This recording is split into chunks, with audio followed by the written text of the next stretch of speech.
Hello everyone. So we are here into the third part of environment, current updates, and that is the very important topic for all of you. आप सब जानते हैं कि ये जो environment का एक मैराथन सीरीज जो पार्ट्स में मैं लेके आ रहा हूँ, इनको मैं मर्ज नहीं कर रहा. The reason is every videos में आप देखो तो काफ़ी डिस्कशन की ज़रूरत है. सो मैराथन में थोड़ा चीज़ें फास्ट हो जाती है, तो आई थॉट कि एक टॉपिक को पूरा टाइम देते हुए I will discuss with you. Okay, तो वो चीज़ थोड़ा सा ध्यान रखना. इस पूरे के पूरे पार्ट में हम सब आईपीसीसी पे बात करने वाले हैं, इंटर गवर्नमेंटल पैनल और क्लाइमेट चेंज, और इसके साथ ही साथ जो कोप 26 और 27 की बात होती है, यूएनएफसीसी के बारे में I already have discuss earlier. इसके पीछे की डिस्कशन से मैंने बोला हुआ है आपको कि यूएनएफसीसी वही होता है जो ग्लोबल वार्मिंग को लेकर पूरी दुनिया में काम करता है, यानी पूरी दुनिया में ग्लोबल वार्मिंग को नहीं होने देना या एक लेवल तक ही लाकर मेंटेन कर देना है. Got it. साथ ही साथ here I will discuss with you about the UNFCCC का 27 भी देखेंगे, that is the last updation. और यहाँ पर जितने भी लोगों ने इन्वायरमेंट की क्लासेस सुनी हैं या पढ़ी हैं, उनके साथ जो उसके अपडेशंस थे वो भी इस करंट अपडेशन के साथ हो जाते हैं. So thank you to all of you, specially to keep the patience. जो मैं बार बार कहता हूँ, ठीक है, चीज़ें लाता तो ज़रूर हूँ, थोड़ा कुछ जल्दी आ जाती हैं, कुछ चीज़ें देर में आती हैं, लेकिन लाता ज़रूर हूँ. तो आइए स्टार्ट करते हैं. मेरा नाम डॉक्टर रवि अग्ररी है और आप मुझे पूर्वांचल आईएएस के ऑनलाइन प्लेटफॉर्म पर सुन रहे हैं.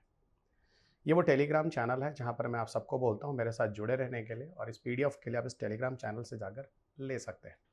मेरा जो फेसबुक प्रोफाइल है वो भी आपके सामने है, साथ ही साथ इंस्टाग्राम पे भी मैं आपको मिल जाता हूँ.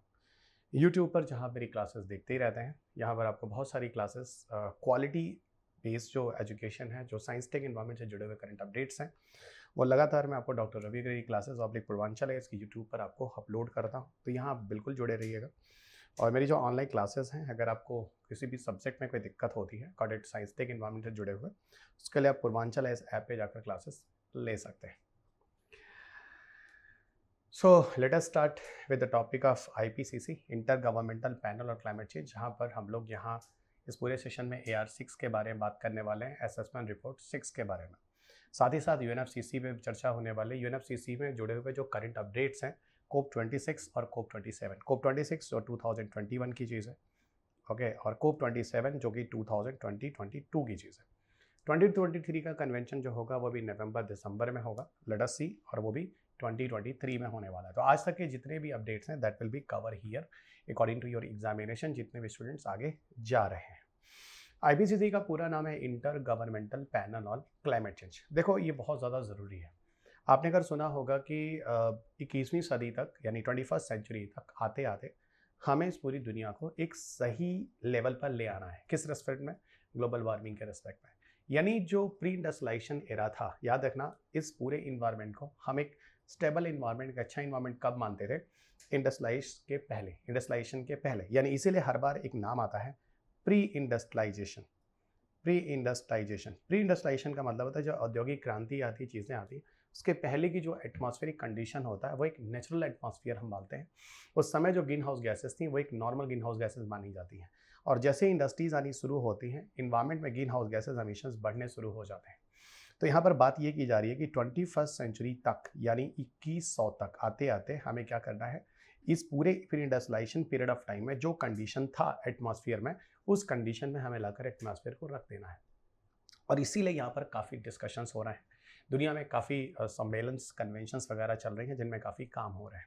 अब यहाँ पर बात होती है आईपीसीसी का क्या काम है. आईपीसीसी का काम है कि पूरी दुनिया के इन डेटास को लेकर उसके बेसिस पर एक रिपोर्ट बनाना, एक असेसमेंट करना, और उस असेसमेंट के बेस पर ये जानकारी देना कि भाई जो हम 21st सेंचुरीज का टारगेट बना रहे हैं, 21st 100 तक जाकर जो चीज़ें करनी हैं, वहाँ पर हमें किस तरीके से सफलता मिल रही है, कहाँ पे हम फेल्योर हो रहे हैं.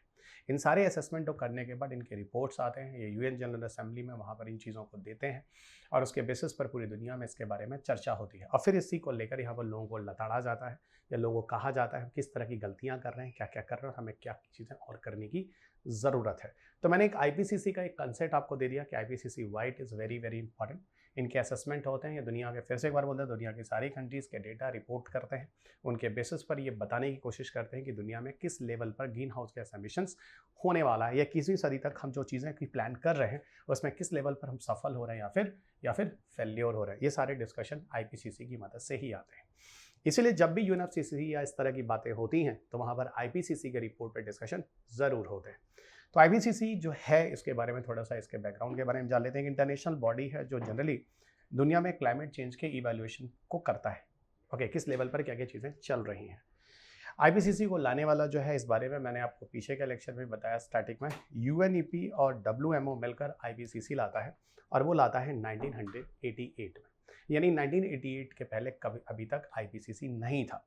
ओके, यूएनईपी जिसको हम कहते हैं यूनाइटेड नेशन एनवायरनमेंट प्रोग्राम, ये मैंने आपको बोला था 1972 में जाकर ये आता है स्टॉकहोम कन्वेंशन के बाद, कॉन्फ्रेंस के बाद। ये मैंने आपको पीछे डिस्कशन में बताया हुआ है। और वर्ल्ड मेट्रोलॉजिकल ऑर्गेनाइजेशन आप सब जानते हैं, जो मेट्रोलॉजी से जुड़ा हुआ जो दुनिया का सबसे बड़ा संस्थान है, ऑर्गेनाइजेशन है। ये दोनों मिलकर ही 1988 में आईपीसीसी लाते हैं, inter governmental panel on climate change. सबसे बड़ी बात आपको बताऊं, ये पूरी तरह से साइंटिफिक विजन पर आधारित होता है। और जो क्लाइमेट में जो भी बदलाव हो रहा है, जो भी क्लाइमेट में बदलाव हो रहा है, या उसके साथ ही साथ जो सोशियो इकोनॉमिक इम्पैक्ट पड़ रहा है, उसकी पूरी एनालिसिस करता है। ओके, एक बात बता दूं, ये किसी तरह का कोई रिसर्च नहीं करता, is not perform any kind of research. क्योंकि आपके पेपर में क्वेश्चन आ सकता है, डू द रिसर्च वर्क, नहीं, ये रिसर्च वर्क नहीं करता है, जस्ट और जस्ट। ओके, और ये किसी तरह का मतलब कोई रिसर्च और उस तरह की चीज़ें नहीं करता, मतलब R&D टाइप के काम इसका नहीं है। सिर्फ ये क्या करता है, डेटा को लेने के बाद उसके बेसिस पर ये उनके बेसिस पर एनालिसिस करता है, यानी पूरा का पूरा एक एनालिटिकल बॉडी है, ठीक है, जो काम करता है आईपीसीसी, और पूरी तरह से इंडिपेंडेंट है, इसमें किसी का कोई भी हस्तक्षेप नहीं है। आईपीसीसी के ओवरऑल कुल 3 वर्किंग ग्रुप होते हैं जिनके अंदर आईपीसीसी काम करता है। इनका वर्किंग ग्रुप 1 जो होता है, उसमें साइंटिफिक असेसमेंट जो होते हैं वो किए जाते हैं। वर्किंग ग्रुप 2 में उसके इम्पैक्ट, एडॉप्टेशन और मिटिगेशन चेक किए जाते हैं, जिस तरह की चीज़ें पर्यावरण में हो रही हैं उससे क्या क्या प्रभाव पड़ सकते हैं। वर्किंग ग्रुप 3 जो होता है वो सोशियो इकोनॉमिक डायमेंशन को आइडेंटिफाई करने की कोशिश करता है कि जलवायु परिवर्तन के साथ किस तरीके से सोशियो इकोनॉमिक डायमेंशन जो होते हैं वो प्रभावित होते हैं। और इन सारे बेसिस पर ये रिपोर्ट पब्लिश करता है। और यहाँ पर पता है, सोशियो इकोनॉमिक में जैसे आपको बताओ, अगर ग्लोबल वार्मिंग होती है, इस तरह की चीज़ें होती हैं, तो यूरोपियन जैसे कंट्रीज़ में आपको देखने को मिल जाएगा जहाँ पे ठंडी पड़ती है, जहाँ पे मलेरिया डेंगू जैसे इंसिडेंट नहीं होते हैं, वो भी बढ़ने लगेंगे। तो इस तरह की चीज़ों को, जैसे higher malaria incident, drought condition, coastal flooding, agricultural disruptions वहाँ पे जो हो रहे हैं, इस तरह के जो भविष्य में फ्यूचर में होने वाली समस्याएं हैं, उन सब के बारे में वर्किंग ग्रुप 3 के अंदर पूरे के पूरे डिस्कशंस, यानी यहाँ पर पूरी वर्किंग ग्रुप 3 जो होती है इसके लिए काम करती है। वैसे तो असेसमेंट रिपोर्ट की बात करें तो 1, 2, 3 ओके के बारे में हम लोग यहाँ बात नहीं कर रहे हैं, क्योंकि जिस हिसाब से हम आगे की तैयारी कर रहे हैं, आगे आने वाले समय के हिसाब से क्वेश्चन पेपर है, मैंने यहाँ पे सीधा आपको AR4 से उठाया है। असेसमेंट रिपोर्ट 4 जो है वो जो लाया गया है वो 2007 में लाया गया था। असेसमेंट रिपोर्ट 4 कब आया, वो 2007 में लाया गया है।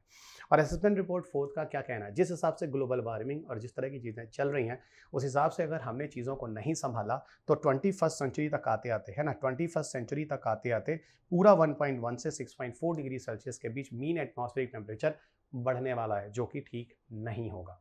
आगे लिए चलते हैं, असेसमेंट रिपोर्ट 5 की तरफ आते हैं सीधा। देखो, असेसमेंट रिपोर्ट 5 इसलिए जानना है क्योंकि असेसमेंट रिपोर्ट जो 6 जो करंट अफेयर्स अपडेशन में रहा है, उसमें AR5 क्या कहता है, AR6 क्या कहता है, ये डिफरेंस आपके लिए ज़्यादा इंपॉर्टेंट है। ओके, डिफरेंस आपके लिए ज़्यादा इंपॉर्टेंट है। क्या कहता है असेसमेंट रिपोर्ट 5? असेसमेंट रिपोर्ट 5 जो है वो एक्चुअल में फाइनल हुआ है ये 2014 में। ओके, 2014 में। असल में क्या होता है, जब कोई रिपोर्ट आता है ना, उसके पहले उसके बहुत सारे प्राइमरी रिपोर्ट्स आ रहे होते हैं और लास्ट में जाकर उसका फाइनल रिपोर्ट आता है। तो प्राइमरी रिपोर्ट्स तो उससे काफ़ी पहले से चलने शुरू हो जाते हैं। और फाइनल रिपोर्ट देखो इसका आता है AR5 का 2 नवंबर 2014।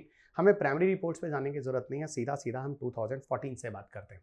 2014 में जाकर असेसमेंट रिपोर्ट 5 जो होता है वो फाइनलाइज्ड होता है। क्या कहा जाता है असेसमेंट रिपोर्ट में, इसमें देखना। पहली बात बता दूं, यहाँ पर ये कहा जाता है अगर हम एफर्ट्स नहीं लगाते हैं तो ये जो मिटिगेट करते हैं, यानी जो ग्रीन हाउस गैस एमिशन वगैरह अगर हम एफर्ट नहीं लगाते, उसको हम मिटिगेट नहीं करते हैं, कम नहीं करते हैं, तो एंड ऑफ 21st सेंचुरी तक ये क्या कहता है कि जो ग्लोबल टेम्परेचर है ना, वो लगभग more than 4 degree Celsius above होने वाला है प्री इंडस्ट्रियलाइज एरा से। सोचो 21वीं सदी तक अगर हम इस पर्यावरण को उसी तरीके से छोड़ दें जैसा अभी ग्रीन हाउस गैसेज एमिशन चल रहा है, इस हिसाब से अगर हम छोड़ दें चीज़ों को, तो 21वीं सदी तक 21st सेंचुरी के एंड तक आते आते जो प्री इंडस्ट्रियलाइजेशन के टाइम में जो एक नॉर्मल कंडीशन था, एक नेचुरल एटमॉस्फेरिक कंडीशन था, या जो उस समय नॉर्मल गैसेज जो थी ग्रीन हाउस गैसेज, जिससे एटमॉस्फेयर का टेम्परेचर एक स्टेबल बना हुआ था, उससे लगभग अप टू 4 डिग्री सेल्सियस से भी अधिक टेम्परेचर बढ़ जाएगा। यानी यहाँ पर हमें कुछ कोशिश करने की जरूरत है।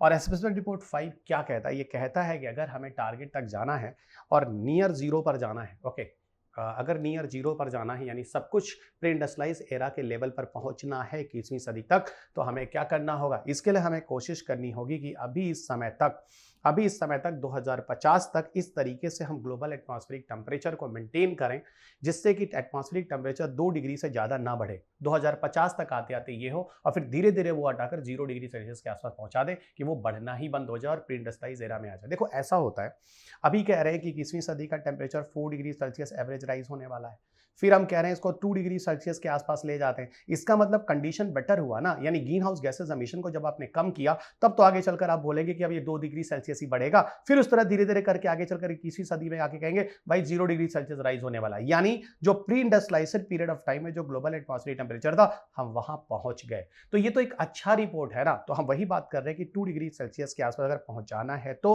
2050 तक, तो हमें क्या करना होगा? जो 2010 में जो एमिशन होता था ग्रीन हाउस गैस एमिशन, उसका 40 to 70% हमें कम करना होगा।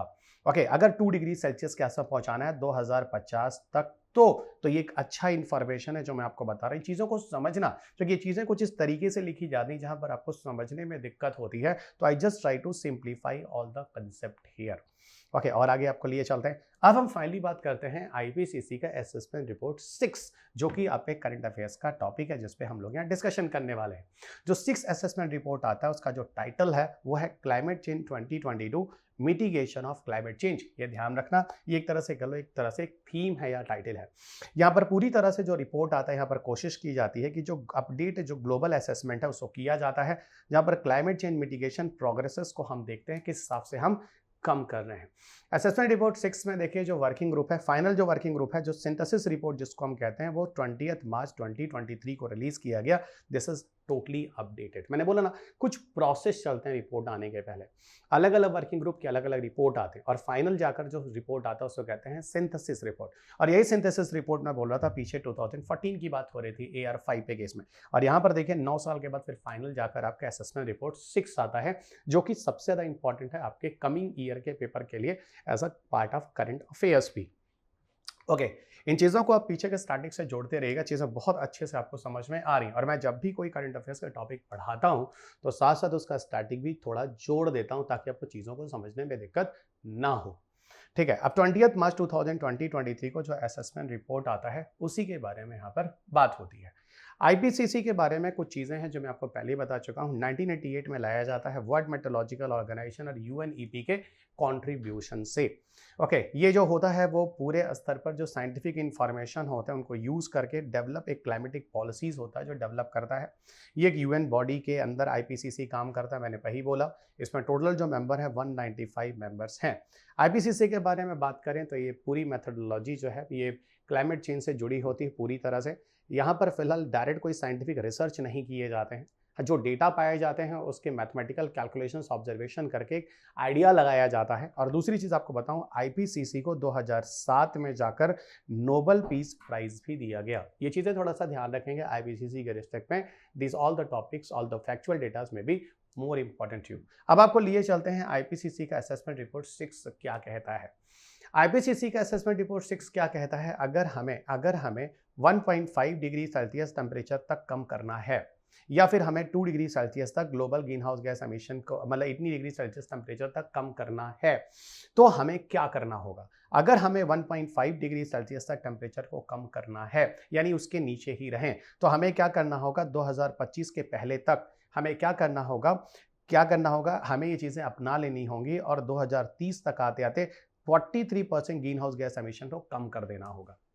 और अगर हमें 2 डिग्री सेल्सियस टेम्परेचर तक अगर पहुंचना है, उससे कम रखना है, तो यहाँ पर देखो 27% तक है ना, 2030 तक हमें ग्रीन हाउस गैस एमिशन को रिड्यूस करना होगा। ये दो अलग अलग चीज़ें हैं, ध्यान रखें। अब ये आपके ऊपर है, आप किन चीज़ों को लेकर एम्फेसिस देते हैं। अगर 1.5 डिग्री सेल्सियस तक ग्लोबल वार्मिंग टेम्परेचर तक बढ़ने देना है 2050 तक, तो आपको 43% तक डिक्रीज करना होगा, ठीक है, जो ग्रीन हाउस गैस एमिशंस हैं। और यहाँ पर क्या कह रहा है? ये कह रहा है कि अगर 2 डिग्री यानी थोड़ा ज़्यादा चाहते हैं, मतलब यहाँ तक अगर आप लेवल चाहते हैं, तो आपको 27% तक कम करना होगा। ओके, कब तक? 2030 तक। ये चीज़ें बता रहे हैं। और यहाँ देखो क्या कह रहा है, यहाँ कह रहा है कि हमें नेट जीरो CO2 एमिशन तक जाना होगा 2050 तक, जिसके बारे में हम लोग कोप 26 में भी बात करने वाले हैं अभी आगे के डिस्कशंस में। कोप 26 में ये बोला गया था कि नेट न्यूट्रलिटी की तरफ हमें जाना होगा, नेट जीरो की तरफ जाना होगा, क्लाइमेट न्यूट्रल की तरफ जाना होगा 2050 तक। तो ये चीज़ भी यहाँ बोली जा रही है और यहाँ पर ये भी कहा जा रहा है कि मीथेन जो है वो एक बहुत ज़्यादा पोटेंट है इवन ग्रीन हाउस गैसेस के लिए, और वो करीब करीब 15% से ज़्यादा, कहीं कहीं तो 40-45% तक ग्रीन हाउस गैस एमिशंस के लिए जिम्मेदार मीथेन को माना जाता था। ये कहा जाता है कि मीथेन को 2030 तक हमें लगभग 34% तक और रिड्यूस कर देना है, जितना आज आपको मीथेन मिल रहा होगा। इन सारे बेसिस पर हम लोग यहाँ पर बात करेंगे कहाँ, आईपीसीसी पर बेस्ड होकर। तो ये आईपीसीसी के अंदर क्या, आईपीसीसी 6 का जो इंफॉर्मेशन है वो मैंने आपको समझा दिया, इसको ध्यान रखिएगा। ओके, वो अलग बात है कि global net zero CO2 emission early 2070 तक बोलने की बात करें कि एटलीस्ट सब लोग 2070 तक कर लीजिए।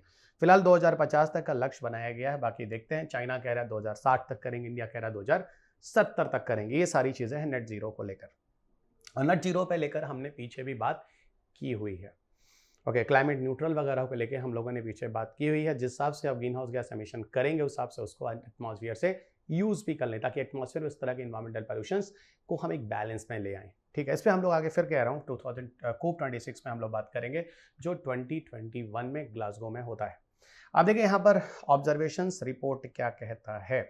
देखिए जो रिपोर्ट्स आए हैं वो क्या रिपोर्ट्स कहते हैं समझिएगा। रिपोर्ट्स क्या कहते हैं, ग्रीन हाउस गैस एमिशन वगैरह को लेकर आईपीसीसी के जो पीछे के जो पब्लिश्ड हुए हैं रिपोर्ट्स में कहा जा रहा है 2010 से 2019 तक जो एंथ्रोपोजेनिक ग्रीन हाउस एमिशंस हैं वो बढ़े हैं। एंथ्रोपोजेनिक मतलब जहां पर ह्यूमन जिम्मेदार है।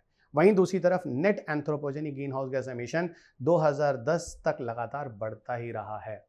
तीसरी चीज, average annual green house gas emission 10 से 19 के बीच में जो बढ़ा है, ऐसा कभी प्रीवियस ईयर में नहीं देखा गया था।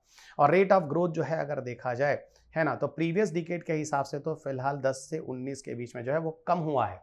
ओके, रेट ऑफ ग्रोथ का मतलब जिस हिसाब से बढ़ा है, लेकिन overall the value of the emissions वो है ज्यादा है। मतलब रेट ऑफ ग्रोथ का मतलब होता है पहले जो रेट था और अब जो रेट है उस हिसाब से तो रेट ऑफ ग्रोथ कम हुआ है, लेकिन overall the green house gas emission जो है उसकी वैल्यू बढ़ी है। ठीक है, 18 कंट्रीज हैं जो सस्टेन करते हैं green house gas emission reduction को पिछले 10 सालों से, यानी 18 कंट्रीज जो है अच्छा खासा इसमें काम कर रहे हैं। यहाँ पर least develop countries, small island developing state के बारे में बोला गया कि उनका पर कैपिटा एमिशन जो है वो काफी कम है। जो ग्लोबल एवरेज है उनसे पर कैपिटा एमिशन इन कंट्रीज के एमिशंस के काफी कम है।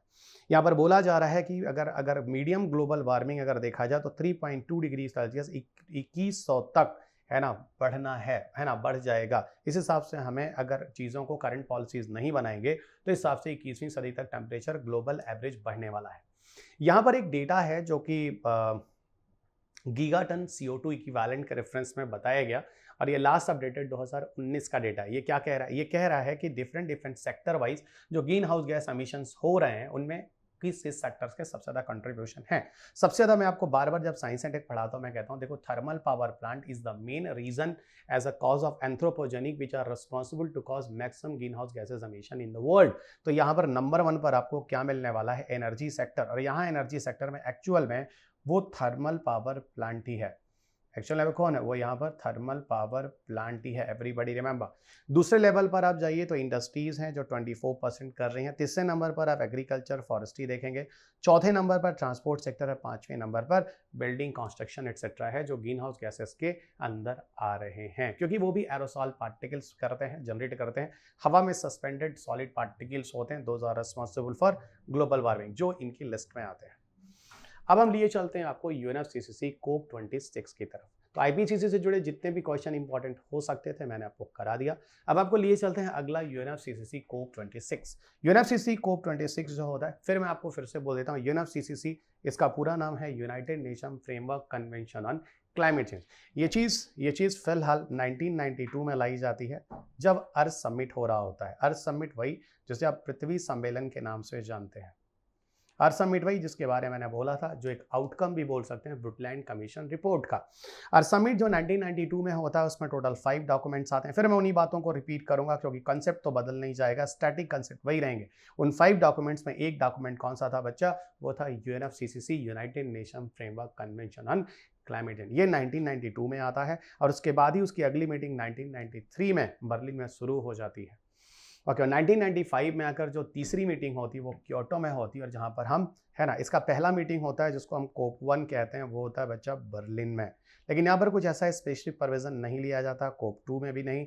कोप 3 जो होता है वो लिया जाता है 1995 में। कोप 1 होता है 1993 में।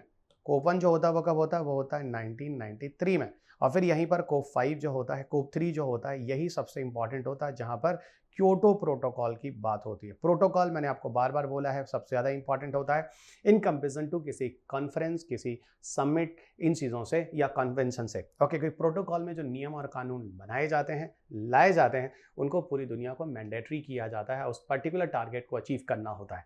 तो वही कोप 3 जो 1995 में होता है, क्योटो प्रोटोकॉल, उसी का जो आप मीटिंग देखो, यहां से पहली मीटिंग होते होते अभी हम 2021 में कहां पहुंच चुके हैं? 2021 में उसके 26वें मीटिंग तक पहुंच चुके, हम कहते हैं conference of parties, meeting number 26। Okay, आगे बढ़िएगा। अब मेरे ख्याल से आपको बैकग्राउंड समझ में आ चुका है। आप एक करंट अपडेट्स में यहाँ पर 26 कॉन्फ्रेंस ऑफ पार्टीज कोप 26 के बारे में बात हो रही है। ये मीटिंग हुई है ग्लासगो में, स्कॉटलैंड में, यूनाइटेड किंगडम में, नवंबर 2021 में। क्या कह रहा है ये कॉन्फ्रेंस ऑफ पार्टीज? सबको पता है यूएनएफसीसी के अंदर लिया गया। एक्चुअल में आपको बताऊं, ये तीसरी मीटिंग है ऑफ पार्टीज 2015 के पेरिस एग्रीमेंट पर बेस्ड, जो कि आपको मैं बताऊं, असल में जो पेरिस एग्रीमेंट हुआ था 2015 में, ओके, पेरिस एग्रीमेंट जो था वो एक्चुअल में ओवरऑल कोप 21 मीटिंग था जो 2015 में हुआ था। किसकी? यूएनएफसीसी की। पेरिस एग्रीमेंट में एक्चुअल में जिस मसले पर बात हुई थी उसका ये ओवरऑल अगर बोला जाए, उसकी ये तीसरी मीटिंग बोली जाती है। इसको हम कहते हैं सीएम में थर्ड मीटिंग। यानी पेरिस कन्वेंशन जो हुआ था, पेरिस एग्रीमेंट जो हुआ था, उसके उद्देश्य से लाया गया ये तीसरी मीटिंग है। ओवरऑल यूएनएफसीसी के उद्देश्य से लाया गया ये 26वीं मीटिंग है। और जो क्योटो प्रोटोकॉल जो है, क्योटो प्रोटोकॉल के उद्देश्य से लाई गई यह 16वीं मीटिंग है। ठीक है, क्योटो यानी कहने का मतलब, देखो, यूएनएफसीसी की ये ओवरऑल 26वीं मीटिंग है। पेरिस एग्रीमेंट के बेस पर जो कॉन्सेप्ट लाया गया उसके आधार पर जो मिस मीटिंग है वो तीसरी मीटिंग है। और जो क्योटो प्रोटोकॉल के बेस जो मीटिंग लाई गई वो इसकी 16वीं मीटिंग है।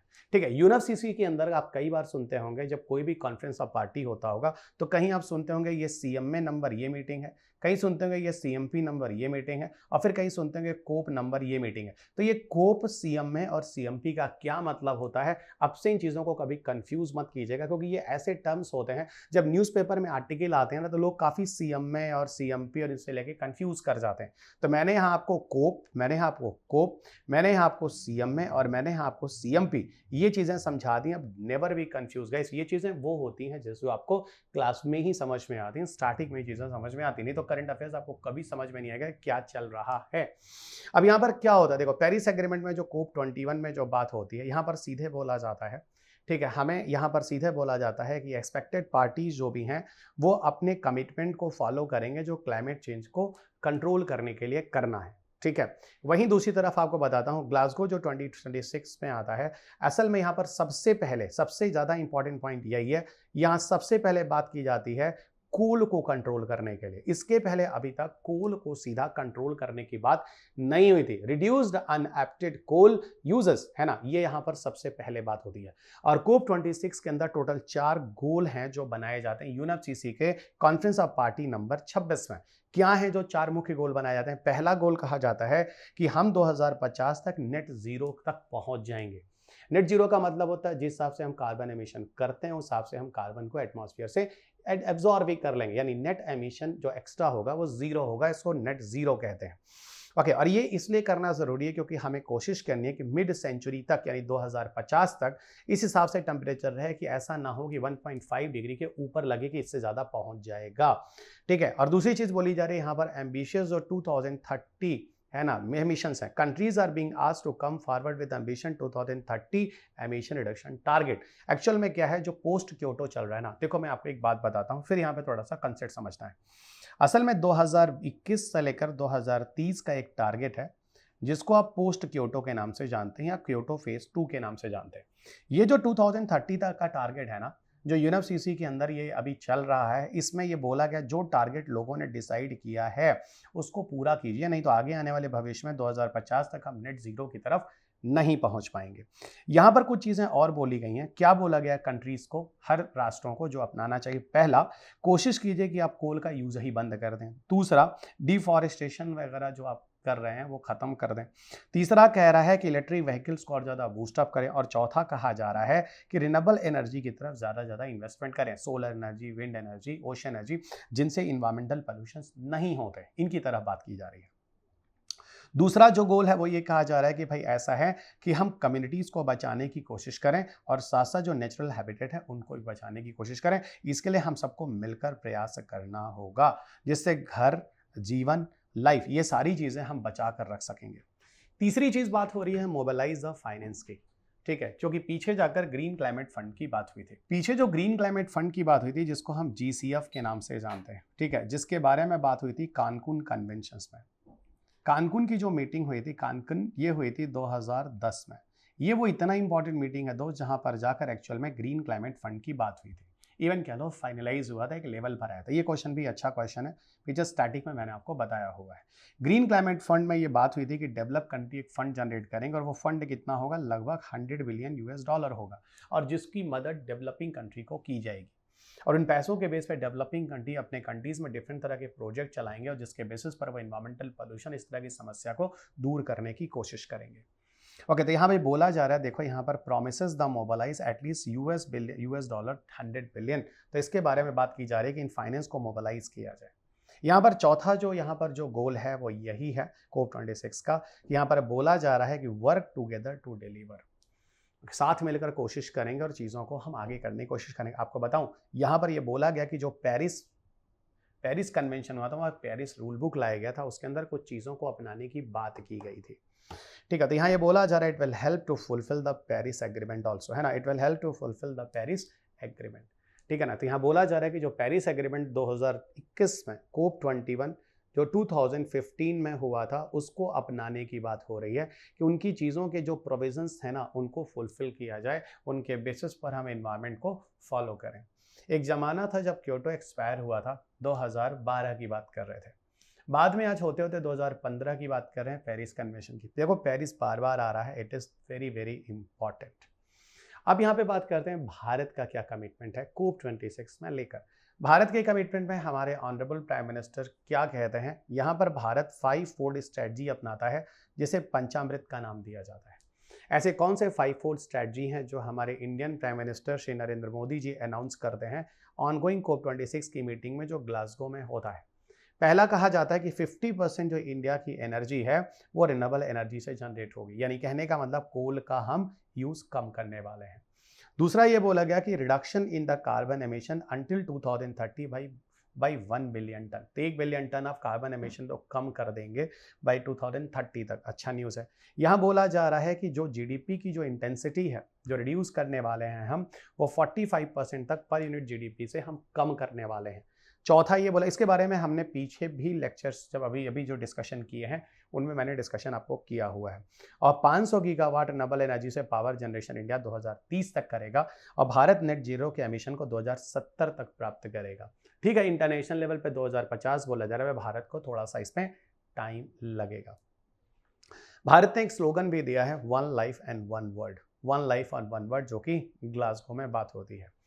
ओके, 1 ट्रिलियन इकोनॉमी जनरेट करने की कोशिश भी PM ने बोला भी है कि develop economics to make 1 trillion available for the climate financing.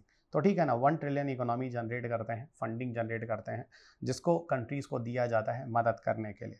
Glasgow में भी बोला गया कि unabated coal should be phase down not force out. तो यहाँ भारत की तरफ से बात हुई है कि देखो हम पूरी तरह से कोयले को ख़त्म नहीं कर देंगे, पर हाँ कोयले के यूज़ को कम जरूर कर देंगे, ठीक है। Should subsidies for the fossil fuels as should, जैसा कि हम कर रहे हैं। Several countries have criticise on India, क्योंकि इंडिया फेज डाउन की बात कर रहा है, ना कि फेज आउट की बात कर रहा है। तो ठीक है ना, हम पूरी तरह से कैसे कोयले को ख़त्म कर सकते हैं, क्योंकि कोयला हमारे लिए उतना ही इम्पॉर्टेंट है, ठीक है। कोयला हमारे लिए उतना ही इम्पॉर्टेंट है, क्योंकि आज इंडिया में 60% पावर जनरेशन लगभग कोयले से चले। अगर आप ये कहते हैं सडनली हम बंद कर दें, नहीं, धीरे धीरे फेज मैनर में भले ही कर देंगे। आज कोल से हम शिफ्ट करके धीरे धीरे रिन्यूएबल एनर्जी की तरफ चले जाएंगे, वो चीज़ें हो सकती हैं, ठीक है। ये सारी चीज़ें हैं जो इंडिया का अपना पॉइंट है यहाँ पर। What is the net zero goal? Net zero goal को ही हम कार्बन न्यूट्रलिटी के नाम से भी जानते हैं, ठीक है। और यहाँ ये बोला जाता है कि जितना भी आप कार्बन एमिशन कर रहे हैं, उसको आप यूटिलाइज भी कर लेते हैं एटमॉस्फेयर से, एक तरह से एक कंपनसेशन है, एब्जॉर्प्शन और रिमूवल का ग्रीन हाउस गैसेस का एटमॉस्फेयर से। ठीक है ना। यहीं पर एक बात और बता दूं कि इन चीज़ों को फिलहाल हम कर तो रहे हैं, लेकिन अगर अगर यहीं पर एक जगह एक न्यूज़ आता है जिसको हम कहते हैं निगेटिव एमिशंस भी। निगेटिव एमिशन का सीधा मतलब होता है कि जो हम एमिशन कर रहे हैं उससे ज़्यादा हम एब्जॉर्प्शन कर ले रहे हैं। इसी को कार्बन निगेटिव का भी नाम दिया गया। और इस लिस्ट में अगर किसी कंट्री का नाम आता है तो वो भूटान का आता है। यानी भूटान दुनिया में एक ऐसा कंट्री है जो कि कार्बन निगेटिव कंट्री कहलाता है, और इसी को पहला कंट्री भी माना गया। इसके अलावा भी किसी और कंट्री में कार्बन निगेटिव का न्यूज़ नहीं आ रहा है। यानी भूटान जितना कार्बन एमिशन निकालता है उससे ज़्यादा एटमॉस्फेयर में कार्बन को एब्जॉर्ब कर लेता है। इसको बोलते हैं कार्बन निगेटिव। ग्लोबल एंडेवर की अगर हम बात करें पूरी दुनिया में, तो देखो यहाँ पर ये बोला जा रहा है नेट जीरो गोल को 2050 तक अचीव करने की बात हो रही है। मैंने अभी आपको बोला है कार्बन न्यूट्रलिटी की तरफ जाना ही जाना है। पेरिस एग्रीमेंट में जो बात की गई थी कार्बन न्यूट्रलिटी वगैरह के बारे में, वो अगर हम अपनाएंगे तो उसमें जाना काफ़ी आसान होगा, काफ़ी हद तक पहुंच जाएगा। और 3 से 4 डिग्री के आसपास जो टेम्परेचर हमें ये कहा जा रहा है जो बढ़ने वाला है, उसको भी हम कंट्रोल कर पाएंगे। तो ये सारी चीज़ें हैं जो यहाँ पर बोली जा रही हैं। अब बात होती है यहाँ पे कौन कौन से एक्शंस हैं जो लिए जा रहे हैं इन चीज़ों को पूरा करने के लिए। तो पहला आपको देखने में आएगा कुछ ऐसे कंट्रीज़ हैं जो लिटरली इन चीज़ों को अपना रहे हैं। इसमें यूनाइटेड किंगडम है, फ्रांस है, सेवरल अदर कंट्रीज़ हैं जिन्होंने ऑलरेडी बोला है कि जो लॉ एक्ट इनैक्ट हुए हैं उसको वो प्रॉमिस कर रहे हैं कि उनको नेट जीरो एमिशन तक वो मिडल ऑफ सेंचुरी यानी 2050 तक वो अपने कंट्री में इन चीज़ों को अचीव कर लेंगे। वहीं कुछ कंट्री कह रहे हैं कि नेट जीरो को फ्यूचर में करेंगे। European union, Canada, south Korea, Germany exact year wise वो चीज़ों को बाध्य नहीं कर रहे हैं। चाइना कह रहा है 2060 और भारत का मैंने आपको न्यूज़ दे दिया है, भारत कह रहा है 2070 तक हम ऐसा कुछ करेंगे। ये चीज़ें थी आपकी जो कोप 26 से जुड़ी हुई थी, जो मैंने आपको यहाँ पर बता दिया। आगे आपको लिए चलते हैं अगला अपडेट जो कि यूएनएफसीसी के कोप 27 से जुड़ा हुआ है। और यूएनएफसीसी का जो कोप 27 है ये होता है नवंबर 2022। This is the last update. क्या है यूएनएफसीसी कोप 27 2022? सुनिएगा। जो 27th मीटिंग होती है ये होता है शर्म शेख में होता है जो कि इजिप्ट में है।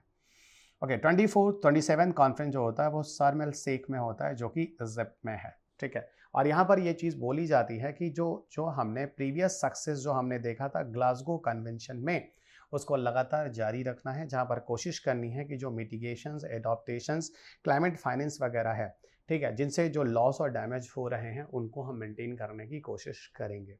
ठीक है। तो पीछे की जो चीज़ें चल रही हैं लगातार उनको हम मैनेज करेंगे। सीएमपी और सीएमए के बारे में हमने आपसे पीछे डिस्कशन कर लिया है।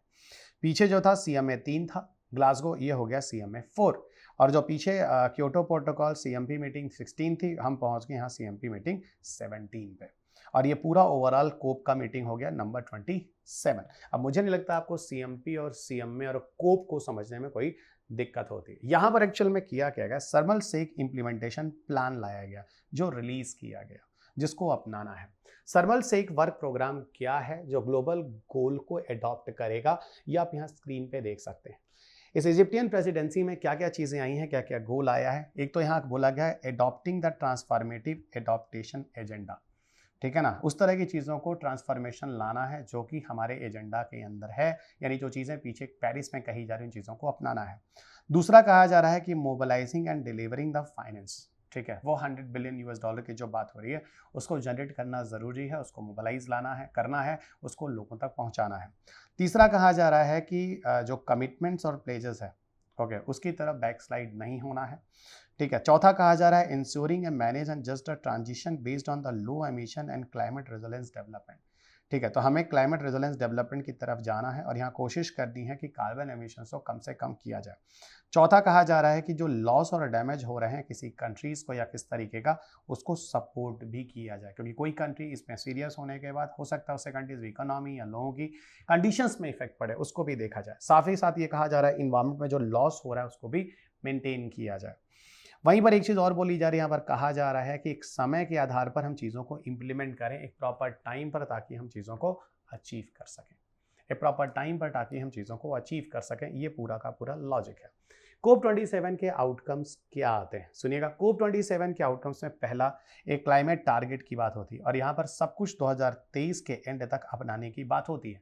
यानी कहने का मतलब है अगला जो 2023 तक जो कन्वेंशन जो होने वाला है वहाँ पर हम कह रहे हैं कि जो पेरिस एग्रीमेंट ने जो चीज़ें बात हुई थी उसको कोप अगला जो होने वाला है 28 में, यानी एंड ऑफ 2023 तक हम चीज़ों को अपना लें, क्योंकि अगर हम चीज़ों को नहीं अपनाते हैं तो 2030 तक के जो क्लाइमेट टारगेट्स हैं वो हम अचीव नहीं कर पाएंगे, जिसको हम एनडीसी के नाम से जानते हैं। पहली चीज़ ओके, इसीलिए कहा जा रहा है कि टू स्ट्रेंथन देयर 2030 क्लाइमेट, जिसको हम एनडीसी के नाम से नेशनली डिटरमाइंड कंट्रीब्यूशन, जो 2021 से 2030 के बीच जो बोला गया।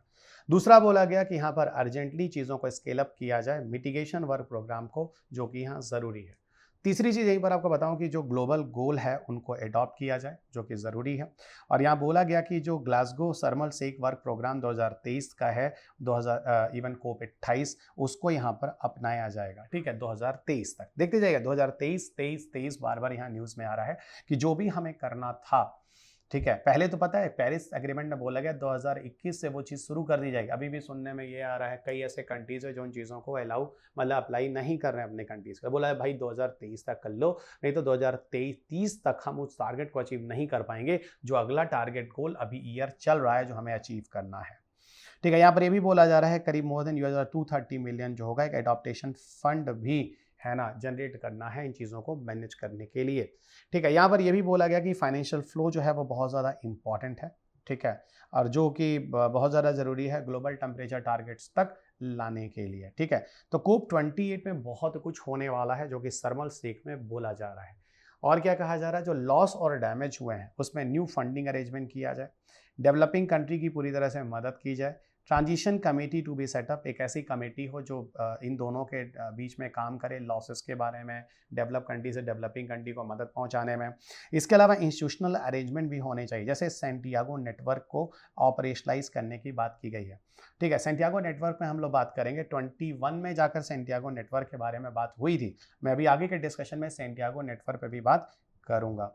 तो institutional arrangement for operationalising to the Santiago network. अगला कहा जा रहा है कि जो भी सेक्रेटरीट्स वगैरह के नेटवर्क जो हैं वो 2023 तक हम उनको भी होस्ट करेंगे इस बार। ठीक है, सेक्रेटरी लेवल की मीटिंग भी इस बार 2023 में होने वाली है, जो अगली मीटिंग में होने वाला है। यहाँ पर बोला जा रहा है कि लो एमिशन एनर्जी सिस्टम की तरफ हमें जाना है।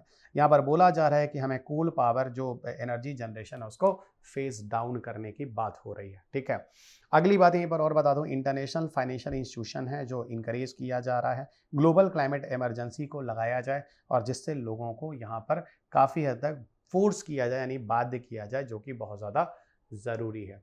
यहीं पर आपको बताऊं जस्ट ट्रांजिशन लॉन्च किया गया है ना, जस्ट ट्रांजिशन के बारे में बात हुई है, जो कि एक अच्छा क्वेश्चन हो सकता है। जस्ट ट्रांजिशन क्या होता है? देखिए, जस्ट ट्रांजिशन है क्या, यहाँ पर कोशिश ये की जाती है कि जो भी प्लानिंग वगैरह बनाया गया है वो प्लानिंग जो है वो फेयर हो, इक्विटेबल हो और इंक्लूसिव हो, जो हर कोई अपनाए। इसको बोलते हैं जस्ट ट्रांजिशन लॉन्च। तो कोप 27 में जस्ट ट्रांजिशन को लाया गया है, जस्ट ट्रांजिशन लॉन्च के नाम से बोला गया, जहां पर जो भी प्लानिंग और नियम कानून बनाए जा रहे हैं वो एक फेयर और इक्विटेबल होने चाहिए। वहीं दूसरी तरफ एक चीज़ और लाई गई, जहां पर एग्रीकल्चर को लेकर बोला गया कि भाई ऐसा है ना, कि कॉर्नोनिवा है ना, कोरोनिविया ज्वाइंट वर्क फॉर एग्रीकल्चर जो आया है, ओके, जहां पर 4 साल के लिए लीज पर्पस में कुछ कंसेप्ट लाए गए हैं। इस पर भी हम अभी आगे बात करेंगे। कोरोनिविया ज्वाइंट वर्क ऑन एग्रीकल्चर है ना, फॉर एग्रीकल्चर। इवन आपको बताऊं भारत ने कोरोनिविया ज्वाइंट वर्क फॉर एग्रीकल्चर को अपनाने से मना कर दिया है। तो ये क्वेश्चन आपके पेपर के लिए कोरोनिविया जो है इंपॉर्टेंट है। पीछे जैसे अभी मैंने बोला आपको सेंटियागो नेटवर्क के बारे में कुछ चीज़ें और बताऊंगा, as it is a very important question for coming year examination. वैसे ही आपको यहाँ पर KGWA is also very very important, जिस पे हम लोग बात करने वाले हैं। ये एक ज्वाइंट वर्क है एक्चुअल में। KGWA क्या है, इसमें कोशिश ये करनी है कि हमें एग्रीकल्चर को उस हिसाब से लेके चलना है कि जहां पर हम लोग क्लाइमेट के एक्शन को भी देखने वाले हैं। ठीक है, यानी एग्रीकल्चर में ऐसा नहीं करना है कि हमें एग्रीकल्चर के साथ साथ क्लाइमेट को नुकसान पहुंचाना है। आपको पता है जो हम केमिकल फर्टिलाइजर खेतों में डालते हैं, आपको बता दूं है ना, वो केमिकल फर्टिलाइजर जब इंटेंस सोलर हीटिंग के प्रेजेंस में आते हैं तो उस सन की लाइट में, भाई खेत तो खुले होते हैं, सन की लाइट तो धूप खटाखट पहुंचती है, जब उसमें जो केमिकल फर्टिलाइजर डालते हैं जो सनलाइट के इफेक्ट में आते हैं, वहाँ अच्छा खासा ग्रीन हाउस गैस एमिशंस होते हैं। तो इसीलिए कह रहा हूँ कि इस तरह की चीज़ों को अपनाना है जहाँ पर हमें दिक्कत ना हो। अब यहाँ पर बात ये हो जाती है, भाई देखो हम इस तरह के तरीकों को कैसे अपना सकते हैं। हमारे कंट्री में ज़्यादातर गरीब लोग रहते हैं। अगर आप सोचते हैं कि हमारे इंडिया में हर जगह लोग ऑर्गेनिक फार्मिंग इस तरह की चीज़ों को यूज़ करेंगे तो संभव नहीं है। वैसे भी आपको समझ में आ चुका होगा Koronivia joint work for agriculture Bharat क्यों मना करता है। ठीक है, तो वही चीज़ें हैं। यहाँ पर एक ऐसा प्रोग्राम है जो फोकस करता है KGWA कि एग्रीकल्चर और फूड सिक्योरिटी को UNFCCC के अंदर लाने के लिए, ठीक है, जिसको भारत नहीं अपनाएगा। ठीक है, ऐसा भारत कह रहा है। टेक्नोलॉजी ट्रांसफर एंड डिप्लॉयमेंट, देखो टेक्नोलॉजी ट्रांसफर तो हमेशा जरूरी है और ये बोला गया है कि 2023 से 27 के बीच में एक एग्जीक्यूटिव कमेटी होगी। ठीक है, first joint work programme of the technology executive committee and the climate technology centre network जो 2023 से 27 के बीच में काम करेगा। टेक्नोलॉजी ट्रांसफर जो होगा ये बहुत ज़्यादा जरूरी, ऐसी कमेटी बनेगी जो कमेटी 23 से 27 के बीच काम करेगी और जो अच्छी अच्छी टेक्नोलॉजीज़ को ले जाकर डेवलपिंग जैसे कंट्रीज़ को पहुँचाएगी। टेक्नोलॉजी ट्रांसफर का मतलब क्या होता है, जो डेवलप कंट्रीज़ हैं उनके यहाँ रिसर्च एंड डेवलपमेंट काफ़ी ज़्यादा है, तो नई नई अच्छी अच्छी टेक्नोलॉजी विकसित करते हैं और उसको फिर वो डेवलपिंग कंट्री को दे देते हैं और वो उस तरह की चीज़ों को सिखाते भी हैं और बताते भी हैं जिसके बेसिस पर हमारे इंडिया में डिफरेंट तरह के प्रोग्राम, हमारे इंडिया में जितने भी डेवलपिंग कंट्रीज़ हैं, इस तरह की चीज़ें इसलिए भी ज़रूरी हैं क्योंकि पूरी दुनिया का इन्वायरमेंट एक है और सबको मिलकर प्रयास करना पड़ेगा। ओके, ये सारी चीज़ें। और पहली बात, ये पहला ऐसा कोप है जहाँ पर food, river, nature, tipping points है ना यार, हेल्थी इन्वायरमेंट, इन सबको एक साथ लेकर बात की गई है कोप 27 में। ये कोप 27 के जो जो इंपॉर्टेंट पॉइंट्स थे मैंने एक ही जगह पर यहाँ पर आपको डिस्कस कर दिए हैं। यहीं पर आपको लिए चलता हूँ सेंटियागो नेटवर्क की तरफ। सेंटियागो नेटवर्क क्या है, देखो ये अगस्त 2020 में लाया जाता है। Multi stake holder coalition includes various organisation in government, इसके जो पार्ट बनते हैं। इसका मेन कंसेप्ट क्या होता है कि जो डेवलपिंग कंट्रीज है ना, खासतौर से वो कंट्रीज जो कि वर्नेबल हैं, जहाँ पर कुछ खतरा है, जो ज़्यादा परेशान है इस तरह की चीज़ों से, उनको डिफरेंट तरह के टेक्निकल असिस्टेंस, नॉलेज, रिसोर्सेज वगैरह प्रोवाइड किए जाएं, जिससे जिससे वो क्या करें, काफ़ी हद तक जो क्लाइमेट रिस्क वगैरह उनकी वजह से हो रहा है उसको कॉम्प्रिहेंसिव तरीके से बचाने की कोशिश करें और जिससे जो लॉस और डैमेज हो रहा है उन कंट्रीज़ और इन्वायरमेंट दोनों को ना होने दें। तो सेंटियागो नेटवर्क इसी के लिए काम करता है। आगे लिए चलते हैं Koronivia joint work on agriculture. Koronivia joint work और एग्रीकल्चर जो है, इस बारे में बता दूं, UNFCCC के अंदर लाया गया एक डिसीजन है। जल्दी यहाँ पर कोशिश ये की गई है क्लाइमेट चेंज और एग्रीकल्चर को एक साथ मिलकर इंटीग्रेटेड रूप में देखना है। KGWA 23rd conference of parties जो फिजी में हुई थी 2017 में, वहां पर इसको लाया गया था। कोरोनिवा एक ज्वाइंट वर्क है एग्रीकल्चर को लेकर, लेकिन भारत यहाँ पर पूरी तरह से इसको अपोज करता रहा है। ठीक है, क्योंकि एग्रीकल्चर सेक्टर्स में सीधे हम नहीं जा सकते हैं, पूरी तरह से उसको इन्वायरमेंटल फ्रेंडली नहीं हो पाएगा क्योंकि भारत कृषि प्रधान देश है, लेकिन भारत के पास रिसोर्सेज और टेक्नोलॉजी इस लेवल की नहीं है। इसलिए भारत कुछ ऐसी चीज़ें यूज़ कर ही रहा है, जैसे ग्लोबल वार्मिंग किसी लेवल पर होती रहती है। अबाउट फर्स्ट मूवर्स कोएलिशंस, देखो फर्स्ट मूवर्स कोएलिशन जो है वो US and world economic forum द्वारा कोप 26 में लाया गया। कोप 26 जो कि 2021 में हुआ था, जिसको फर्स्ट मूवर कोएलिशन के नाम से जानते हैं। ये अच्छा क्वेश्चन हो सकता है। तो फर्स्ट मूवर कोएलिशन कहाँ लाया गया, कोप 26 के ग्लासगो में, जिसको लॉन्च किसने किया, US and world economic forum ने लॉन्च किया। ये पहला मूवर कोएलिशन स्टीयरिंग बोर्ड है। ठीक है, ओके, जो इंडिया ने ज्वाइन किया है। India has join the first movers coalition steering board, यानी भारत इसको अपनाता है।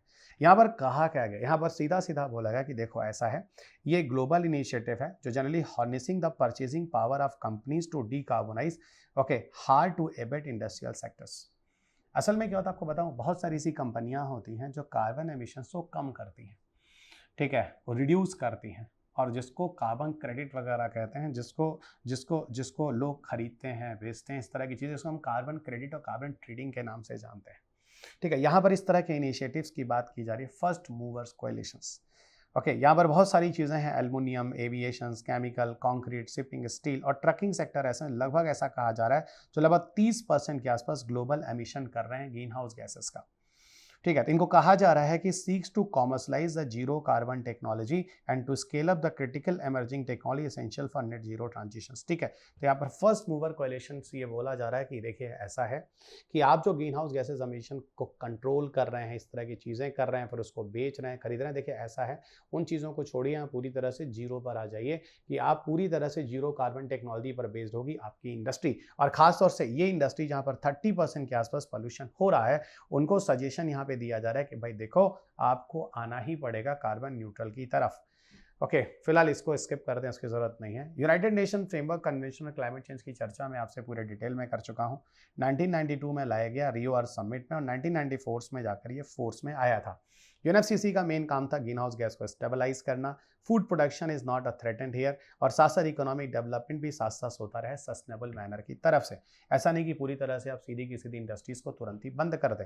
198 इनके पार्टिसिपेटिंग मेंबर्स हैं, और इसके की एग्रीमेंट जो हुए हैं जो यूएनएफसीसी के जो इंपॉर्टेंट है, एक तो क्योटो प्रोटोकॉल है और दूसरा पेरिस क्लाइमेट एग्रीमेंट है। ये दो हैं जो कि की एग्रीमेंट हैं, जो कि बहुत ज़्यादा इंपॉर्टेंट है। इसीलिए बार बार पेरिस क्लाइमेट एग्रीमेंट को अपनाने की बात हो रही है 2015 में।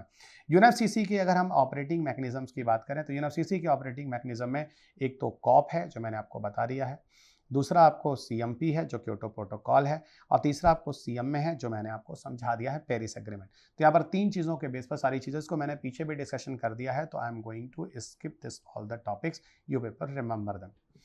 Okay, India's long term low emission development strategy, ठीक है, ये भी देखिए, ये जो न्यूज़ में रहा है भारत का long term low emission development strategy. क्या है भारत का long term low emission development strategy, जरा सुनिएगा। देखिए यहाँ पर बहुत ज़्यादा फैक्चुअल डेटाज हैं फिर भी, लेकिन आपको जानना होगा एलटी एलईडीज आपके करंट अफेयर्स में ये चीज़ें इंपॉर्टेंट हो सकती हैं। इंडिया ने अपना सबमिट कर दिया है long term low emission development strategy, यानी भारत लंबे समय पर किस तरीके से अपने एमिशंस को कम करने वाला है अपने डिफरेंट तरह के डेवलपमेंट स्ट्रेटजी के अंतर्गत। उसी टर्म से आप पकड़ लीजिए, long term low emission development strategy हम कहते हैं। और ये रिसेंटली जो है यूएनएफसीसी के जो मीटिंग है वहाँ पर हमने सबमिट भी कर दिया है। यूएनएफसीसी एग्री करता है अंडर द आर्टिकल 4.19 के अंतर्गत जो पेरिस एग्रीमेंट के अंदर आता है। ठीक है, आपको बता दूं कि कोप 26 ग्लासगो के अंदर जो यहाँ पर बात हुई थी, यहाँ पर यही बात हुई थी कि एलटी एलईडीज को लाया जाए। टू कोप 27 के अंतर्गत ये बोला गया था कि इन चीज़ों को लाया जाए। तो ठीक है ना, कोप 26 में ग्लासगो में बात की गई थी एलटी एलईडी के बारे में, और जो कहा गया था कोप 27 में हम उसको अपनाएंगे। तो भारत ने अपना बता दिया long term low emission development strategy कि हम क्या करने वाले हैं। लेकिन इसकी बात जो हुई थी कोप 26 में हुई थी, ध्यान रखिएगा, और 27 तक इसको अपनाने की बात हुई थी।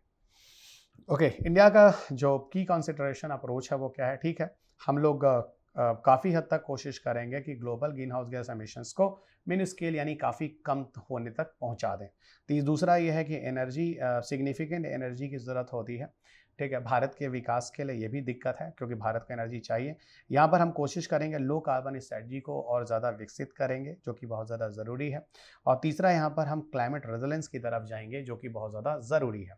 अब यहीं पर कुछ चीज़ें और हम जाएं, फिलहाल इन चीज़ों को हम स्किप कर देते हैं। इन चीज़ों पे बहुत ज़्यादा आपको सोचने की ज़रूरत नहीं, बस इतना बता दूं कि ये मैंडेटरी नहीं है हर किसी के लिए, लेकिन भारत ने अपना है क्योंकि भारत, देखो भारत ऐसा है कंस्ट्रक्टिव नेशन है। भारत हमेशा एक ऐसा कंट्री है जो कि विकास की बात करता है, और भारत को पता है कि environment is always very important. Reason मैं आपको बार बार रिपीट करता रहता हूँ क्लास में, if I will disturb the nature, nature will disturb me. इस कंसेप्ट का भारत करता है, और ये चीज़ नॉट मैंडेटरी है, फोर्स नहीं है, आप अपनाइए या ना अपनाइए। जैसा कि एनडीसी जो है, एनडीसी है ना, अनलाइक एनडीसी, जैसा कि एनडीसी को अपनाने की बात की गई थी, यहाँ पर इसको बोला गया कि ये नॉट मैंडेटरी है। ठीक है, एनडीसी आपको अपनाना है। नेशनल डिटरमाइंड कंट्रीब्यूशन, कौन सी कंट्री किस लेवल पर क्या करने वाली है, वही 2020 से बाद यानी 2021 से लेकर 2030 तक का क्या टारगेट करने वाला है।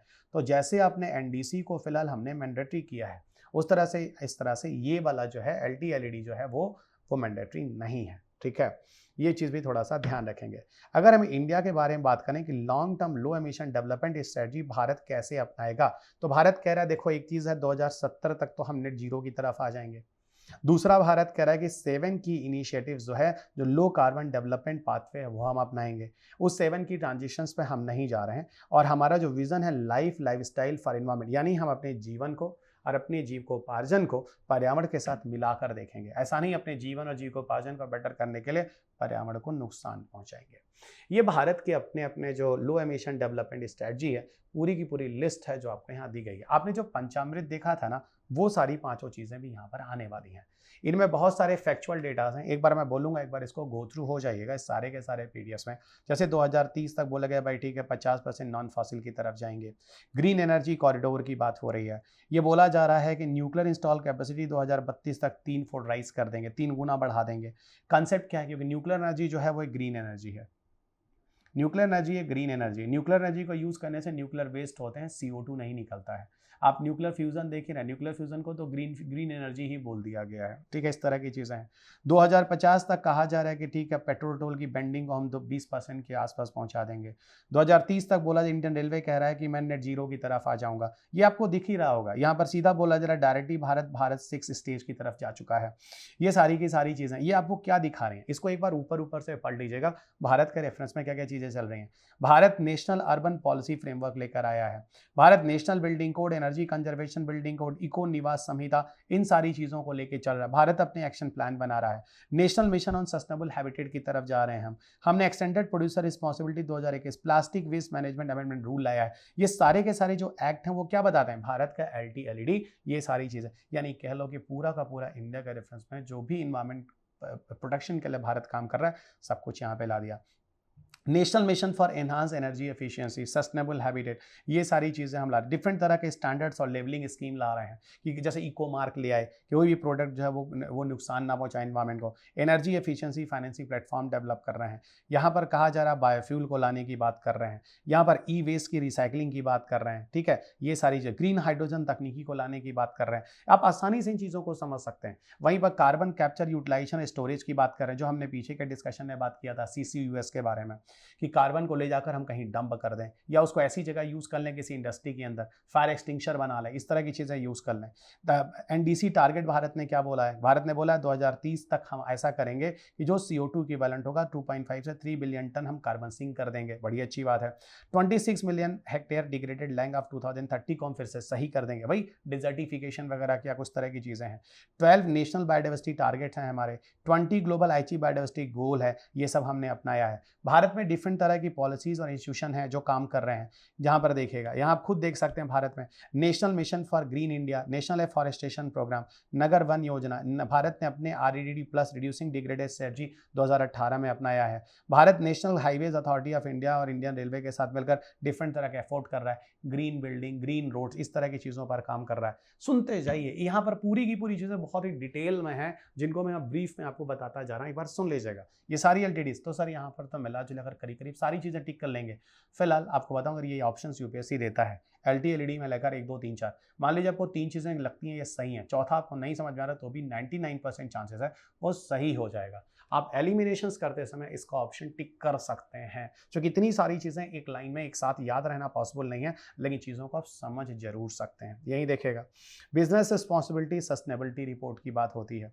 यहीं पर आपको कहा जाता है रिन्यूएबल एनर्जी प्रोजेक्ट की तरफ और ज़्यादा मूव करना है। सस्टेनेबल फाइनेंशियल ग्रुप इस्टेब्लिश किया जाएगा जो RBI कर रहा है।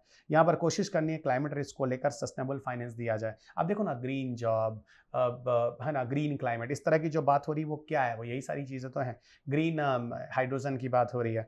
बिजनेस रिस्पॉन्सिबिलिटी सस्टेनेबिलिटी रिपोर्ट जो है सेबी जो पब्लिश कर रहा है, ठीक है। ऊपर वाली चीज़ यहाँ पर फिर रिपीटेड हो गई है, ठीक है। यहाँ पर वही चीज़ है जो ऊपर यहाँ पर फिर गलती से 2 बार रिपीट हो गया है, तो इसको मैं क्रॉस करता हूँ। यहाँ मैंने चीज़ों को समझा दिया है। In our life time campaign, ये क्या है, देखिए ऐसा है, इसके बारे में बता दूं, जो national museum of national history है, जो ये इस कैंपेन को लेकर आया है, ये national museum of national history जो है, ओके, ये ministry of environment forest climate change के अंदर आता है। और साथ साथ है ना, और साथ साथ UNDP united national development programme दोनों मिलकर NMHL लेकर आए हैं, NMNH लेकर आए हैं। अब सुनिएगा इसका ऑब्जेक्टिव क्या है। इसका ऑब्जेक्टिव ये है, जो यूथ है ना उसको इंकरेज करना, जो 18 से 23 ईयर्स के बीच में है, ठीक है, जिसको बताया जाए कि जो जीवन है ना वो सस्टेनेबल लाइफस्टाइल की तरह हो तो ज़्यादा अच्छा है। यानी आप अपने जीवन को जीने के चक्कर में बेहतरीन तरीके से इन्वायरमेंट को नुकसान नहीं पहुंचाएंगे, सीधी बात। इसी को इन आवर लाइफ कैंपेन के नाम से जानते हैं, ओके। यहीं पर और देखना, यहाँ पर सीधा सीधा आपको बोला जाए पूरा का पूरा जो फोकस है वो यूथ की तरफ फोकस है। सो यूथ को कहा जा रहा है कि भाई ठीक है, आप क्लाइमेट एक्शन के साथ है ना अपने आप को मतलब लेके चलो, यानी यहाँ पे इंकरेज किया जा रहा है क्लाइमेट एक्शंस और यूथ को एक साथ लेकर। और यहाँ पर पूरी कोशिश की जा रही है कि जो इन्वायरमेंट में जो हम बेटर कर सकते हैं, ठीक है, लाइफस्टाइल को ह्यूमन के साथ बेटर रखते हुए किस तरह के गुड प्रैक्टिसेस वगैरह को हम सर्व कर सकते हैं इन्वायरमेंट में, ग्लोबली इंटरनेशनल लेवल पे हम कैसे लोगों के साथ जुड़ सकते हैं, वो सारी चीज़ें इसके अंदर आती हैं। एक और डिस्कशन यहाँ रहा है, मैंने अभी आपको बोला था जब हम COP27 की बात कर रहे थे कि वहाँ पर मीथेन एमिशन को लेके भी काफ़ी बवाल हो रहा है। और मीथेन एमिशन पे भी मुझे लगता है कि आपके पेपर में क्वेश्चन आ सकता है, that is still very very important, है ना। मीथेन इसलिए भी ज़रूरी, मीथेन पर वैसे भी UPSC ने पीछे कई क्वेश्चंस बनाए हुए हैं। ओके, यूपीएससी ने पीछे कई क्वेश्चन आपके मीथेन एमिशन पे बनाए हुए हैं, उस पर भी हम लोग बात कर लेंगे, ठीक है। Global methane assessment 2030 baseline report आता है और ये रिपोर्ट आपके लिए इंपॉर्टेंट होता है मीथेन एमिशन को लेते हुए। क्या है मीथेन एमिशन के बारे में? देखो, जो global methane assessment 2030 baseline report आता है, इसको कौन लेकर आता है? सीसीएसी और यूएनईपी दोनों मिलकर इस रिपोर्ट को पब्लिश करते हैं। CCAC climate and clean air coalition कहते हैं और UNEP United Nation environment programme के नाम से जानते हैं। ये दोनों मिलकर global methane assessment 2030 baseline report लाते हैं और यहाँ पर पूरा का पूरा जो रिपोर्ट लाया जाता है, आपको बताऊं, असल में जो climate and clean air ministerial meeting है 27 कॉन्फ्रेंस ऑफ मीटिंग, जो COP 27 से United nation framework convention of climate change के अंतर्गत जो मीटिंग हुई है, वहाँ के रिपोर्ट में ग्लोबल मीथेन असेसमेंट किया गया है। तो सर आप ये कहना चाह रहे हैं COP 27 के अंतर्गत जो अभी नई मीटिंग हुई है, और कैरामल सेक की बात जहां मैं कर रहा हूं, हाँ, यहाँ पर मीथेन के असेसमेंट पर भी बात हुई है और ये मीथेन का असेसमेंट भी COP 27 से ही जुड़ा हुआ है। यहाँ पर क्या बोला जा रहा है? 2030 का बेसलाइन रिपोर्ट क्या कह रहा है? सबको पता है कि एनडीसी 2030 तक को लागू करना है, चल रहा है, ठीक है ना। यहाँ पर 2000 कह रहे हैं कि अगर नहीं आप कर रहे हैं तो 2023 तक इसको अपना लीजिए। काफ़ी कंट्रीज हैं जो भारत ने एनडीसी अपना अलाउ किया है, फॉलो किया है। पीछे के डिस्कशन में मैंने आपको भारत की एनडीसी के बारे में पूरे डिस्कशंस किए हैं। यहीं पर आपको लिए चलते हैं। ये क्या काम कर रहा है? Examine the baseline projection of methane emission. Okay, जो आगे आने वाले समय के डिकेड्स में जिस हिसाब से चीज़ें होने वाली, ग्लोबल मीथेन प्लेज टारगेट को पूरा करने की बात कर रहा है। क्या है ग्लोबल मीथेन प्लेज टारगेट, जो आपको अगली साइड में समझाता हूँ। कुछ ऐसे रिपोर्ट्स हैं जो पाए गए हैं, ऐसा बोला गया है कि 260% मीथेन जो है एटमॉस्फेयर में बढ़ा है प्री इंडस्ट्रियलाइज लेवल से, कि जो प्री इंडस्ट्रियलाइजेशन के पहले जो मीथेन था और आज की अगर मीथेन की बात करें तो आज मीथेन प्री इंडस्ट्रियलाइजेशन से लगभग 260% ज़्यादा बढ़ा है। दूसरा कहा जा रहा है कि ऐसा बोला जा रहा है मीथेन एमिशन की वजह से जो ग्लोबल वार्मिंग हुई है वो नेट वार्मिंग की 45% ज़्यादा है। तीसरी चीज यानी मीथेन का कंट्रीब्यूशन बहुत ज़्यादा देखा जा रहा है। वहीं 2021 तक ऐसा कहा गया कि लार्जेस्ट एनुअल इंक्रीज जो है वो अगर सारे ग्रीन हाउस गैसेस में देखा जाए तो मीथेन का लार्जेस्ट एनुअल ग्रोथ 2021 में सबसे ज़्यादा था। अगर मीथेन के थोड़े कैरेक्टरिस्टिक्स के बारे में बात करें तो मीथेन एक कलरलेस ओडरलेस है, primary component of natural gas है। इसको हम नेचुरल गैस के अंदर अगर सेल गैस में देखो, गैस हाइड्रेट्स या क्लैथरेट्स में देखो, जो क्वेश्चन 2020 में यूपीएससी ने पूछा था गैस हाइड्रेट्स के बारे में, इवन सेल गैस पे भी कई बार यूपीएससी ने क्वेश्चन पूछे, इन सब के अंदर जो मेन कंपोजिशन होता है वो मीथेन ही होता है। मीथेन किस मामले में काफ़ी पावरफुल है एटमॉस्फेयर में अगर देखो तो पहला ही इसका लाइफ स्पैन काफ़ी ज़्यादा है, यानी एटमॉस्फेयर में लगभग ये 20 साल तक रह सकता है। मतलब 1 to 2 डिकेड्स तक आसानी से मीथेन रह सकता है। ये क्वेश्चन यूपीएससी ने जो क्लैथरेट वाला क्वेश्चन एक पूछा था ना, जो मैं आपको साइंस टेक में कराता हूँ, क्लैथरेट जिसको आप गैस हाइड्रेट्स या मीथेन हाइड्रेट्स के नाम से जानते हो, वो मीथेन हाइड्रेट्स वाले क्वेश्चन है। यूपीएससी ने यही पूछा था कि जो मीथेन हाइड्रेट्स वगैरह हैं ये लगभग 1 से 2 डिकेड तक रह सकते हैं मीथेन। हाँ, रह सकते हैं, देखिए आपको लिख रहा है, जबकि फ्यूअर देन CO2। ओके, जबकि CO2 जो होता है बहुत कम समय के लिए। इसका ग्लोबल वार्मिंग पोटेंशियल अगर आप देखोगे तो CO2 के कंपैरिजन 80 गुना ज़्यादा है। यानी एक CO2 के बराबर ग्लोबल वार्मिंग कर रहा है तो एक मीथेन लगभग 80 गुना CO2 के बराबर ग्लोबल वार्मिंग कर सकता है। दूसरी चीज़, अगर हम एक बात करें ग्लोबल वार्मिंग के केस में अगर हम देखें तो ये 25% जो पूरी ग्लोबल वार्मिंग है उसका मेन कारण मीथेन ही है। और ऐसा कहा जाता है ट्रोपोस्फेरिक ओजोन के फॉर्मेशन में, है ना, यहाँ जो है half of the growth in tropospheric ozone formation, ठीक है, ये भी कुछ चीज़ें हैं जो अपडेट यहाँ पर दिया जा रहा है। ट्रोपोस्फेरिक ओजोन के फॉर्मेशन में जो ग्रोथ हुआ है वहाँ पर कहा जा रहा है मीथेन भी रिस्पॉन्सिबल है। भारत दुनिया में अगर देखा जाए तो 5 विश्व के टॉप मोस्ट मीथेन एमिटर अगर कंट्रीज़ की बात की जाए जो मीथेन निकालते हैं तो उसमें भारत भी आता है। यहाँ पर कुछ मीथेन्स के अपडेट्स हैं कि दुनिया में सबसे ज़्यादा मीथेन कहाँ से आ रहे हैं एटमॉस्फियर में, ठीक है। तो यहाँ पर बोला जा रहा है सबसे ज़्यादा वेटलैंड एरियाज करते हैं, उसके बाद फॉसिल फ्यूल के एक्सट्रैक्शंस करते हैं, वहाँ से मीथेन आते हैं। तीसरा लाइफ स्टॉक, चौथा आपका लैंडफिल एरियाज में, पांचवा नेचुरल जियोलॉजिकल सीड्स में, पांचवा राइस कल्टीवेशन है, छठा बर्निंग ऑफ प्लांट मैटर में, सातवां termites and other wild life animals में। ये आप पे कंट्रीब्यूशन है, ऑर्डर है, याद रखिएगा। 1 2 3 4 करके ये क्वेश्चन भी आपके पेपर है, पूछे जा सकते हैं।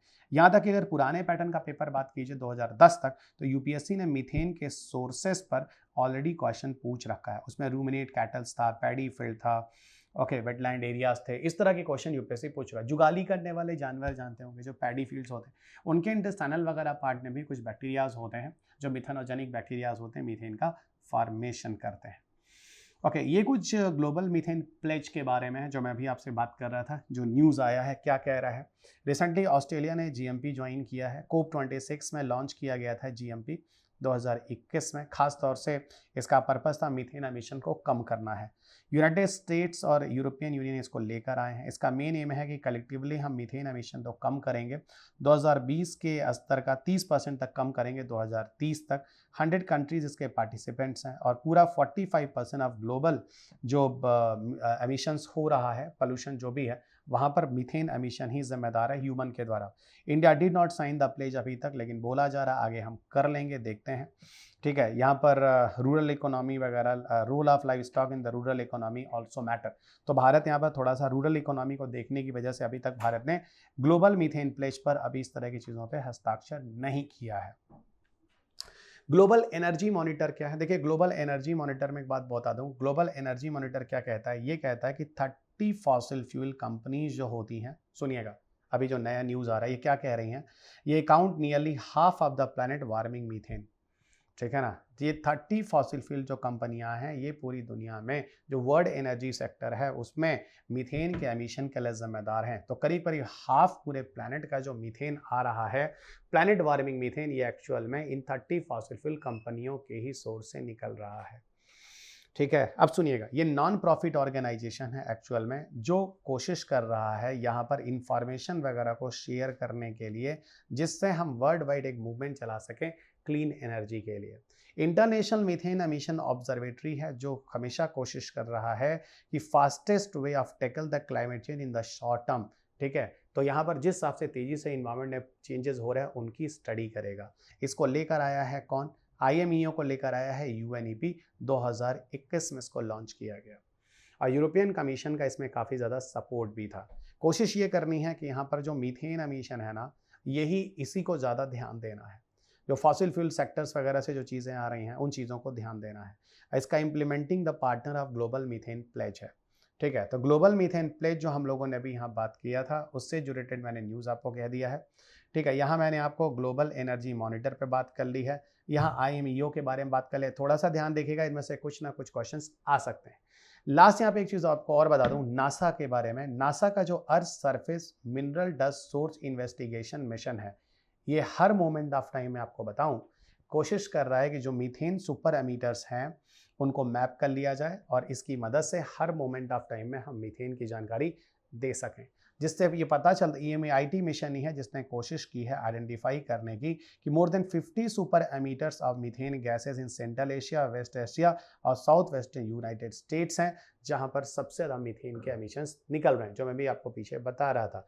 सुपर एमीटर्स जो हैं ये क्या कर रहे हैं, मीथेन को किस किस चीज़ों में आपको हो रहा है, जो फैसिलिटी सिस्टम है, इक्विपमेंट सिस्टम है, other infrastructure, fossil fuel, waste, agriculture sector, ये ज़्यादातर एमिशन में मीथेन का एमिशन कर रहे हैं ज़्यादातर लेवल पे। तो ये आपके सारे के सारे जो लास्ट के 3-4 टॉपिक्स थे, जहाँ पर हम लोगों ने EMIT के बारे में बात किया, यहाँ पर जेम और IMEO के बारे में बात किया, यहाँ पर हमने GMP के बारे में बात किया। इसको कम से कम 3-4 बार आप सुन लीजिएगा, ये चीज़ें आपके लिए ज़्यादा इंपॉर्टेंट है। ठीक है, तो यहाँ मीथेन एमिशंस पे लेके जो रिपोर्ट आए हैं, that I am expecting a paper in your paper. Again I am telling you, ये चीज़ें थोड़ा सा ध्यान रखिएगा। ग्लोबल मीथेन प्लेज के बारे में, ग्लोबल एनर्जी मॉनिटर के बारे में, IMEO को लेकर, और यहाँ पर लास्ट जो है आपका earth surface minstrel dust source investigation mission के बारे में, जो कि एक नासा का मिशन है। तो ये सारी की सारी चीज़ें जो इस वीडियो में मुझे करनी थी, इस लेक्चर में मैंने आपको करा दी हैं। ठीक है, बाकी आप टेलीग्राम पे जाकर यहाँ से आप PDF ले लेंगे। ठीक है, यहाँ पर आपको PDF मिल जाएगा, साथ साथ वीडियो के लिंक्स से मिलते हैं। ये फेसबुक पेज है जहाँ पे भी आप मेरे साथ जुड़ सकते हैं, साथ ही साथ इंस्टाग्राम पे भी मैं आपके लिए अवेलेबल हूँ। ये वो कोर्सेज हैं, अगर आपको इन्वायरमेंट में, स्टैटिक या इन्वायरमेंट में अभी तक आपको समझ नहीं आया है, किस तरह से UPSC क्वेश्चन पूछ रहा है, किस तरीके से चीज़ों को जोड़ना है, किस तरीके से समझना है, उसी क्लासेस के लिए आप यहाँ पर जाते हैं पूर्वांचल इस ऐप पर, और यहाँ पर जाकर आप एप्लीकेशन को डाउनलोड कर सकते हैं, या सीधा इस बारकोड से भी आप स्कैन करके आप एप्लीकेशन तक पहुँच सकते हैं। कोर्सेज आपको पूर्वांचल इस ऐप में मिल जाते हैं। ये किताबें हैं और इनकी नई अपडेट किताब जो है अगली बार आपको फिर आगे मिल रही है। ठीक है, बाकी अगर किसी तरह कोई दिक्कत है तो दिए गए नंबर पर संपर्क कर सकते हैं। सो थैंक यू एवरीवन, अपना ख्याल रखिएगा, स्वस्थ रहिएगा, खुश रहिएगा, मस्त रहिएगा, मुस्कुराते रहिएगा। जय हिंद। पर लास्ट थोड़ा सा पेशेंस रखिएगा, मेरे साथ बहुत सारी क्लासेस होती है जो मैं फिजिकल भी लेता हूँ। सिर्फ आप ही नहीं हैं मेरे लिए, भारत में 25 ऐसे शहर हैं जहाँ के विद्यार्थी मेरा वेट करते हैं।